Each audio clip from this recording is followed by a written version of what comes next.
함께 보실 하나님 말씀은 신약성경 에베소서 3장입니다.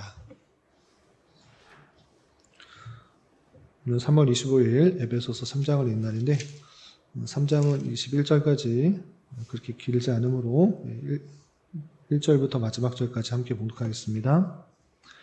에베소서 3장 1절부터 21절까지 말씀, 신약성경 312면 전후를 보시면 되겠습니다. 1절부터 함께 봉독합니다. 이러므로 그리스도 예수의 일로 너희 이방인을 위하여 갇힌 자 된 나 바울이 말하거니와 너희를 위하여 내게 주신 하나님의 그 은혜의 경륜을 너희가 들었을 터이라. 곧 계시로 내게 비밀을 알게 하신 것은 내가 먼저 간단히 기록함과 같으니 그것을 읽으면 내가 그리스도의 비밀을 깨달은 것을 너희가 알 수 있으리라. 이제 그의 거룩한 사도들과 선지자들에게 성령으로 나타내신 것 같이 다른 세대에서는 사람의 아들들에게 알리지 아니하셨으니 이는 이방인들이 복음으로 말미암아 그리스도 예수 안에서 함께 상속자가 되고 함께 지체가 되고 함께 약속에 참여하는 자가 됨이라. 이 복음을 위하여 그의 능력이 역사하시는 대로 내게 주신 하나님의 은혜의 선물을 따라 내가 일꾼이 되었노라.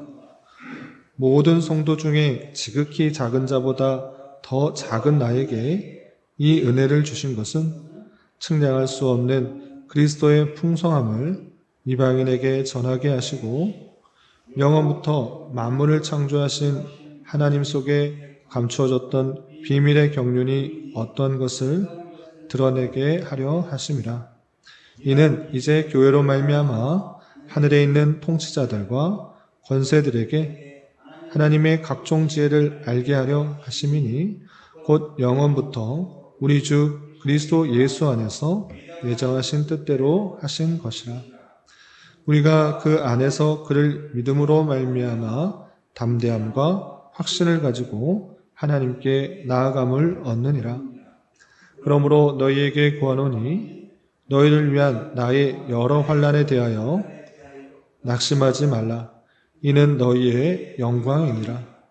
이러므로 내가 하늘과 땅에 있는 각 족속에게 이름을 주신 아버지 앞에 무릎을 꿇고 비노니 그의 영광의 풍성함을 따라 그의 성령으로 말미암아 너희의 속사람을 능력으로 강건하게 하시오며 믿음으로 말미암아 그리스도께서 너희 마음에 계시게 하시옵고 너희가 사랑 가운데서 뿌리가 박히고 터가 굳어져서 능히 모든 성도와 함께 지식에 넘치는 그리스도의 사랑을 알고 그 너비와 길이와 높이와 깊이가 어떠함을 깨달아 하나님의 모든 충만하신 것으로 너희에게 충만하게 하시기를 구하노라. 우리 가운데서 역사하시는 능력대로 우리가 구하거나 생각하는 모든 것에 더 넘치도록 능히 하실 이에게 교회 안에서와 그리스도 예수 안에서 영광이 대대로 영원 무궁하기를 원하노라. 아멘. 네, 감사합니다. 오늘 함께 살펴볼 하나님 말씀은 에베소서 3장입니다. 우리가 어제 살펴보았던 에베소서 2장에서는 우리가 하나님의 은혜로 말미암아 구원을 받았다라는 것들을 살펴볼 수 있었는데 그 의미가 무엇인가라고 할 때 우리의 행위를 어떠한 것도 자랑치 못하게 하시고 오직 하나님께만 영광과 찬송을 돌리게 하기 위함이다라는 것들을 살펴볼 수 있었습니다. 그러고 말미암아 우리가 변화된 신분으로서 이제 유대인과 이방인 그 사이에 막힌 담 다 허무시고 하나님의 권속이 되어서 함께 주님께서 거하실 만한 처소로서 성전으로서 지어져 가야 된다라는 것들을 함께 살펴볼 수 있었습니다. 그리고 이어지는 3장에서는 바울 사도가 이방인의 그런 사도가 된 그런 자신의 경험과 또 체험들을 말하면서 또 에베소 성도들에게 간구하는 내용이 이어지고 있습니다. 내용을 살펴보면서 교훈받을 수 있는 것들이 무엇인지 생각해 보도록 하겠습니다. 그래서 3장 1절에서 보시면 이러므로 그리스도 예수의 일로 너희 이방인을 위하여 갇힌 자 된 나 바울이 말하거니와 라고 하면서 이방인을 위하여서 갇힌 그 자신에 대해서 이제 설명을 하고 있습니다. 그러면서 2절 3절에서 너희를 위하여 내게 주신 하나님의 그 은혜의 경륜을 너희가 들었을 터이라 라고 하면서 하나님의 은혜의 경륜이라는 말을 쓰고 있는데, 하나님의 은혜의 경륜이 무엇인가? 그것은 다른 것이 아니라 3절 4절에서도 이어지다시피 하나님께서 은혜로서 그 구원을 이루신 것을 말하는 것인데, 그것은 단순히 내가 복음을 듣고 내가 믿기로 결단했기 때문에 내가 구원받은 것이 아니라 삼위일체 하나님의 창조 전에 예정하신 것이 그리스도 예수 그리스도로 말미암아 십자가의 보혈을 이루셨고, 또 성령께서 믿음으로 우리에게 인치신 그 모든 사실들을 말하는 것입니다. 그래서 이렇게 표현하고 있습니다. 3절 4절 보시면 곧 계시로 내게 비밀을 알게 하신 것은 내가 먼저 간단히 기록함과 같으니 그것을 읽으면 내가 그리스도의 비밀을 깨달은 것을 너희가 알 수 있으리라 라고 하면서, 내가 먼저 간단히 기록하였다 할 때 1장 2장에서 설명한 그 내용인 것입니다. 그 내용들 삼위일체 하나님께서 우리에게 믿음을 허락하여 주셔서 구원받았는데, 그 모든 것들이 그리스도의 비밀이요 하나님의 은혜의 경륜이다 라고 설명하고 있는 것입니다. 그런데 그 가운데서 이제 그 놀라운 은혜의 경륜에 따라서 유대인들에게만이 아니라 이방인에게도 그 복음이 전해지게 됐다는 것들을 계속해서 설명합니다. 5절 보시면 이제 그의 거룩한 사도들과 선지자들에게 성령으로 나타내신 것 같이 다른 세대에서는 사람의 아들들에게 알리지 아니하셨으니, 사람의 아들들이라고 할 때 이방인들에게는 알리지 않으셨다. 유대인들에게 계속해서 하나님의 놀라운 그 은혜들이 전해지게 되었었는데, 이제 하나님의 은혜의 경륜에 따라서 이방인에도, 사람들의 아들들에게도 복음이 전해지게 되었다라는 것입니다. 그래서 6절 보시면 이는 이방인들이 복음으로 말미암아 그리스도 예수 안에서 함께 상속자가 되고 함께 지체가 되고 함께 약속에 참여하는 자가 됨이라 라고 표현했습니다. 그리스도의 놀라운 그 비밀들이 하나님의 은혜의 경륜에 따라서 이제 유대인들에게 뿐만 아니라 이방인들에게도 전해지게 되어서 이방인에게도 택하신 사람에게 성령의 인치심으로 믿음이 생겨서 구원을 받게 되는데, 이렇게 됨으로 말미암아 예수 안에서 함께 상속자요 함께 지체가 되고 함께 약속에 참여하는 자가 된다는 것을 통해서 혈육적 유대인들뿐만 아니라 이방인들도 함께 하나님의 자녀가 되는 놀라운 은혜가 임하게 되었다는 것을 강조하고 있습니다. 그러면서 그 놀라운 하나님의 은혜의 경륜에 따라서 내가 그 사역을 감당하고 있다는 것들을 다시 한번 이렇게 밝힙니다. 7절 8절 보시면 이 복음을 위하여 그의 능력이 역사하시는 대로 내게 주신 하나님의 은혜의 선물을 따라 내가 일꾼이 되었노라. 모든 성도 중에 지극히 작은 자보다 더 작은 나에게 이 은혜를 주신 것은 측량할 수 없는 그리스도의 풍성함을 이방인에게 전하게 하시고 라고 하면서, 정말 작고 보잘것없고 다른 성경의 표현에 의하면 죄인 중에 괴수라고 할 정도로 하나님을 핍박하고 교회를 핍박하는 그런 자였지만, 하나님의 은혜를 주셔서 이방인에게 그리스도의 놀라운 비밀을 전하는 그 사역들을 감당하게 되었다라고 표현하고 있는 것입니다. 그래서 9절 보시면 영원부터 만물을 창조하신 하나님 속에 감추어졌던 비밀의 경륜이 어떠한 것을 드러내게 하려 하심이라 라고 하면서, 하나님의 은혜로 이방인에게 그 놀라운 하나님의 사랑과 비밀의 경륜들을 밝히게 하는 사명을 받았다라고 표현하고 있습니다. 그러면서 10절과 11절에서는 그 놀라운 것들이 하늘에 있는 통치자들과 권세자들이 보며 또 깨닫게 된다라는 영적인 사실도 이렇게 밝히고 있습니다. 10절 11절 보시면 이는 이제 교회로 말미암아 하늘에 있는 통치자들과 권세들에게 하나님의 각종 지혜를 알게 하려 하심이니 곧 영원부터 우리 주 그리스도 예수 안에서 예정하신 뜻대로 하신 것이라 라고 표현했습니다. 교회로 말미암아 누구에게 알려주는가 라고 할 때 하늘에 있는 통치자들과 권세들이라고 표현하고 있습니다. 하늘에 있는 통치자들과 권세들이라고 할 때 그것은 천사들이라고 생각할 수 있겠습니다. 그래서 이 교회가 하나님께서 택하신 그 은혜를 교회가 받게 되는데 그것이 혈육적으로 유대인들에게만 국한되는 것이 아니라 하나님의 놀라운 그 예정 가운데는 이방인들에게도 포함되었다라는 그 놀라운 사실을 깨닫게 됨으로 말미암아 그 하늘에 있는 천사 그들도 그것을 하나님의 그 놀라운 지혜와 그 섭리들을 깨닫게 하려 함이다라고 표현하고 있습니다. 그리고 이것 또한 하나님의 예정 가운데 뜻하신 것이다라고 표현하고 있습니다. 이렇게 교회가 온 민족에게 퍼지게 됨으로 말미암아 하나님의 택하신 백성들이 구원을 받게 되는 그 놀라운 사실들, 그 놀라운 것들이 천사들에게도 알려지게 되고 그것을 하나님의 놀라운 그 지혜를 깨닫게 한다 이렇게 표현하고 있는 것입니다. 그리고 12절 13절에서는 이렇게 바울 사도가 이방인에게 하나님의 비밀의 경륜을 알려주고 은혜의 경륜을 알려준 일들을 맡았기 때문에 그 에베소 성도들이 복음을 듣게 되고 또 구원을 받게 되었기 때문에 자신이 갇힌 것에 대해서 걱정과 근심하는 것이 아니라 영광이다라는 것들을 이렇게 표현하고 있습니다. 12절 13절 보시면 우리가 그 안에서 그를 믿음으로 말미암아 담대함과 확신을 가지고 하나님께 나아감을 얻느니라. 그러므로 너희에게 구하노니 너희를 위한 나의 여러 환난에 대하여 낙심하지 말라. 이는 너희의 영광이니라 라고 표현하고 있습니다. 바울 사도는 이렇게 자신이 지금 갇혀 있음에도 불구하고 낙심하거나 근심하거나 건투하지 않고 찬송하고 있고 하나님께 영광을 돌리는 그 모습을 보게 됩니다. 왜 그러하고 있습니까?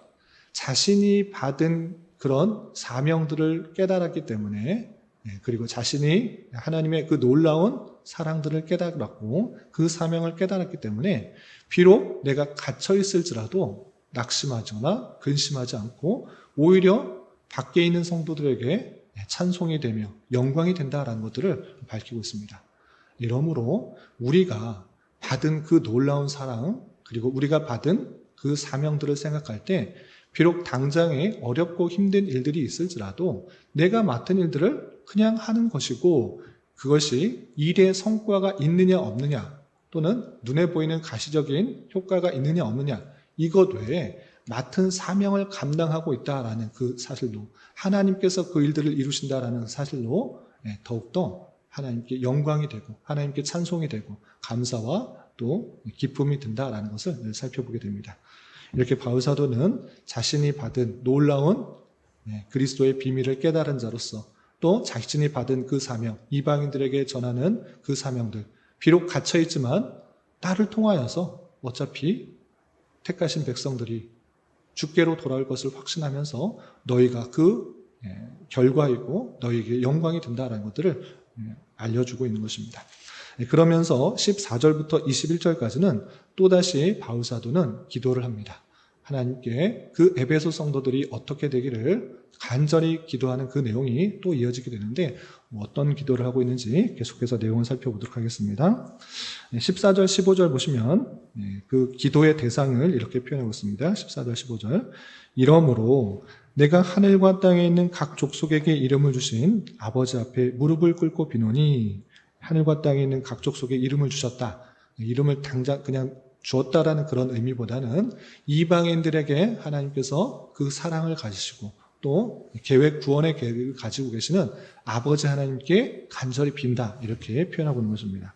무엇을 비고 있는가? 그 간구의 내용이 16절부터 19절까지 이렇게 되어 있습니다. 길게 되어 있는데 쭉 읽어보겠습니다. 그의 영광의 풍성함을 따라 그의 성령으로 말미암아 너희 속사람을 능력으로 강건하게 하시오며 믿음으로 말미암아 그리스도께서 너희 마음에 계시게 하시옵고 너희가 사랑 가운데서 뿌리가 박히고 터가 굳어져서 능히 모든 성도와 함께 지식에 넘치는 그리스도의 사랑을 알고 그 너비와 길이와 높이와 깊이가 어떠함을 깨달아 하나님의 모든 충만하신 것으로 너희에게 충만하게 하시길 구하노라 표현하고 있습니다. 1장 말미에서도 바울 사도의 기도의 내용이 하나님을 알게 하시기를, 그리고 영적인 그 모든 풍성한 것을 너희로 알게 하시기를 구하고 있었고, 오늘 이 3장에서도 또다시 세상적인 거나 육적인 것을 구하는 것이 아니라 하나님이 어떠하신 그 놀라운 사랑들을 알게 하기를 구하는 그 모습을 보게 됩니다. 겉사람이 강건해지기를 구하는 것이 아니라 속사람을 능력으로 강건하게 하시옵고 라고 하면서, 우리 겉사람 물론 중요합니다. 겉에 그 육신의 모습들 물론 중요하지만 그것보다도 속사람이 강건하여져서 겉사람이 어떠하든지 간에 능히 이겨내갈 수 있는 그 힘을 달라고 간구할 뿐만 아니라, 믿음으로 말미암아 그리스도 안에 너희 마음에 계시도록, 우리가 온전한 믿음을 갖고 있을 때 하나님께서 우리 안에 내주하고 계시다라는 그 사실을 잊지 않아서 터가 굳어지고 뿌리가 박혀서 더욱더 그 믿음 안에서 온전한 삶을 살아갈 수 있도록 간구할 뿐만 아니라, 모든 성도와 함께 지식에 넘치는 그리스도의 사랑을 알게 간구하고 있습니다. 하나님의 사랑이 어디냐? 내가 지금 이렇게 어렵고 힘들고 낭망할 수밖에 없는 처지에 있다고 할지라도 하나님의 그 사랑은 전혀 변하지 않는다라는 것을 정말 깊이 깨닫기 원한다라는 것입니다. 그래서 그리스도를 아는, 그리스도의 사랑을 아는 데 있어서 그 지식에 넘치도록 그 풍성한 그 사랑을 알게 하기를 간구하고 있는 것입니다. 그래서 그 표현이 그 너비와 길이와 높이와 깊이가 어떠함을 깨달아, 우리가 다 측량할 수 없을 정도로 무한한 그 놀라운 사랑들을 잘 깨닫기를 원하고 있는 그것을 보게 됩니다. 그래서 하나님의 모든 충만하신 것으로 너희 충만하기를 구하는 그 모습을 보게 됩니다. 우리의 속사람들이 하나님에 대한 그 놀라운 사랑과 또 나를 향한 그 놀라운 계획과 섭리들을 충만하게 깨달았게 되었을 때, 바울 사도의 고백처럼 내가 지금 당장에 갇혀 있을지라도 그것이 낭만과 좌절이 되는 것이 아니라 오히려 기쁨과 감사가 되고 또 다른 사람들에게 충분한 영광이 되고 있다는 것을 바울 사도는 고백하면서 모든 성도들도, 에베소에 있는 성도들뿐만 아니라 모든 성도들이 그렇게 속사람으로 강건해져서 그리스도의 놀라운 사랑을 깨닫고 그 풍성함과 충만한 것들이 가득 임하게 해달라고 간구하고 있는 그 모습을 보게 됩니다. 그러면서 마지막 20절과 21절에서는 하나님의 속성들, 하나님의 어떠하심들을 고백하면서 또 기원하는 내용으로 이 기도가 맞춰지고 있습니다. 20절, 21절 보시면, 우리 가운데 역사하시는 능력대로 우리가 구하거나 생각하는 모든 것에 더 넘치도록 등히 하실 이에게 교회 안에서와 그리스도 예수 안에서 영광이 대대로 영원 무궁하기를 원하노라 라고 표현하고 있습니다. 20절에 하나님의 속성, 하나님의 어떠하심들을 잘 고백하고 있습니다. 어떻게 고백하고 있습니까? 우리 가운데 역사하시는 능력대로, 하나님께서는 우리 가운데 역사하시는 능력이 있으신데, 그런데 중요한 표현, 우리가 구하거나 생각하는 모든 것에 더 넘치도록 능히 하실 이라고 표현하고 있습니다. 하나님은 어떠한 분이신가? 우리가 구하는 것, 우리가 간구하는 것, 생각하는 것, 그것보다 훨씬 더 넘치도록 능히 하실 수 있는 분이십니다. 우리는 생각과 또 뜻이, 계획이 아주 보잘것없고 짧아서 당장에 눈앞에 보이는 일들을 어떻게 해달라고 기도하고 간구하지만, 하나님께서는 인생 그 모든 것, 아니 이 세상의 모든 것을 통째로 다 알고 계실 뿐만 아니라 주장하시는 분이십니다. 그러므로 우리가 걱정하거나 근심하거나 기대하거나 간구하는 것, 그것보다도 우리에게 필요한 것을 훨씬 더 잘 아시는 분일 뿐만 아니라 더 좋은 것으로, 더 넘치도록 채우게 하시는 분이시다. 그것을 잊지 말아야 되는 것입니다. 그러므로 말미암아 우리가 걱정과 근심과 염려하지 않을지라도 우리에게 가장 필요한 것을 가장 적절한 때에 채워주실 그 분이라는 것들을 믿고 우리는 어떻게 되는가? 그리스도 예수 안에서 대대로 영원 무궁하기를 원하노라. 라고 하면서 하나님께 찬양과 영광을 돌리는 모습을 살아야 되는 것입니다. 바울 사도의 그 기도는 우리가 따라야 될 기도고 또 우리가 생각해야 될 하나님의 모습을 잘 보여준다 할 수 있는 것입니다. 그러므로 말미암아 우리가 외적인 것, 육체적인 것, 세상적인 것 물론 필요하고 또 우리에게 적절하게 공급되어야 될 그 문제이지만 그보다도 앞서서 그 속사람이 얼마나 하나님을 잘 깨닫고 있는가, 하나님의 놀라운 사랑 그리고 그 길이와 또 너비와 높이와 깊이가 어떠한지를 잘 깨닫게 해달라고. 그러므로 말미암아 내게 있고 없고 그것보다 더 중요한 것이 하나님께서 나와 함께 계시며 나의 모든 것들을 책임져 주신다라는 그 사실이라는 것을 기억하며 더욱더 힘있게 살아갈 수 있는 것입니다. 이런 말씀의 교훈에 따라 오늘 하루 남은 한평생 힘있게 살아갈 수 있는 저와 여러분이 되시기를 주님의 이름으로 부탁을 드립니다. 기도하겠습니다. 하나님 아버지 감사합니다. 오늘 말씀을 통하여 이방인들을 하나님의 은혜의 경륜 가운데 구원하여 주신 것과 그리스도의 사랑을 더욱 알기를 바라는 사도의 기도의 말씀을 살펴보았습니다. 이런 말씀을 다하는 자로서 그리스도의 놀라운 비밀로서 우리 또한 예수 그리스도를 믿고 구원받게 된 것에 대하여 참으로 감사 찬송할 수 있는 자 되게 하여 주시고 우리의 겉사람뿐만 아니라 속사람이 더욱더 강해지며 그리스도의 사랑을 더욱더 깊이 깨달아 우리를 훨씬 더 잘 아셔서 우리가 구하거나 생각하는 모든 것에 더 넘치도록 채워주시는 하나님의 손길들을 깊이 경험할 수 있는 자 되게 하여 주시옵소서. 주님, 3월은 시작이라는 주제로 한 달을 보내고 있습니다. 따뜻한 봄 기운과 함께 우리 움츠러들었던 신앙과 또 계획들이 다시 한번 시작할 수 있는 한 달 되게 하여 주시고 각자 다짐하고 계획하는 것들이 주님의 은혜 가운데 잘 이루어질 수 있도록 인도하여 주시옵소서. 주님, 나라와 민족을 위하여 기도합니다. 정치적으로, 경제적으로, 문화적으로 많은 혼란과 어려움과 탄압이 있습니다. 주여 긍휼히 여겨주시고 하나님의 주권과 공의, 영광과 능력이 온전히 선포되며 잘 드러나는 나라 되게 하여 주시옵소서. 특별히 유정자들에게 지혜와 능력을 더하여 주셔서 자유와 민주와 평화 속에 법과 질서가 잘 지켜지며 땀의 가치가 더욱더 존중되어 모든 백성들이 고요하고 단정한 삶을 살아가는데 부족함이 없는 나라 될 수 있도록 은혜를 더하여 주시옵소서. 주님, 교회 내 육체의 질병과 연약함으로 병원에 치료를 받는 여러 성도들과 그의 가족들이 있사오니 주님 붙들어 주셔서 건강하게 잘 회복될 수 있도록 은혜를 더하여 주옵시며 가족의 전도와 신앙을 위해 직장과 사업장의 문제로 주님께 간절히 기도하는 여러 지체들이 있사오니 주님께서 그 모든 상황과 여건, 마음과 생각을 주장하여 주셔서 그리스도의 선한 열매가 맺어질 수 있도록 인도하여 주시옵소서. 이 시간 각자 간절하게 간구하는 기도 제목 주님께서 들으시고 가장 선한 것들로 응답하여 주시옵소서. 예수님의 이름으로 기도 올리옵나이다. 아멘.